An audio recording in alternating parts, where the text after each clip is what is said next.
दोस्तों ये है त्रिशाकर मधु जी, भोजपुरी के जाने माने मॉडल हैं। हालांकि भोजपुरी गाना में ये काम कर चुकी है, लेकिन हमारे दुर्भाग्य है या क्या कहें कि हमारे भोजपुरी में बड़े बड़े स्टारों के साथ ये काम कर चुकी है। और ये बताइए सबसे गंदा वीडियो खुद अपने से ये बनाई है।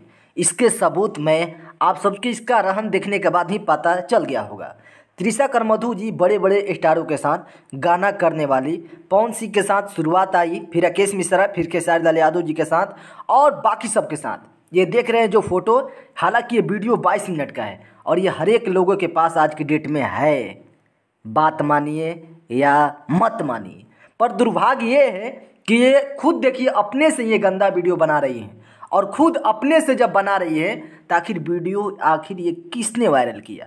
वायरल किया ठीक है, लेकिन ये गंदा वीडियो बनाने की क्या ज़रूरत पड़ गई, वो भी लाइव कैमरे के साथ? ये बहुत ही दुर्भाग्य बात है। हमारे भोजपुरी में यदि ऐसे ऐसे हीरोइन भी और मॉडल पैदा होंगे ना, तो शायद हमारे भोजपुरी की कहानी तो छोड़िए, लास्ट में वो भी पोर्न वीडियो टाइप के ही आएगा।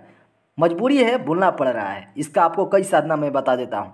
पहले इनका वीडियो इतना अश्लील है, इतना अश्लील कि आप अकेले में कभी, सॉरी अकेला मैं बात कर रहा हूँ यार, सॉरी, बहुत ही अश्लील है, खुलेआम है। पूरा शुरू से अंत तक जो लोग करते हैं वही चीज़ इसमें दिखाया गया है। पवन सिंह लेकर आए हैं, शायद पवन सिंह के कोई फिल्म में भी ये है, ठीक है। उसके बाद राकेश मिश्रा के साथ गाना हिट हुआ। अब ये महारानी ने जो किया नो, रे बाप रे बाप। पर क्या मैं कहूँ, गंदा वीडियो प्लीज़ कोई भी मॉडल हो नत बनाइए। एक हीरोइन बल्कि डबल हीरोइन है, ठीक है।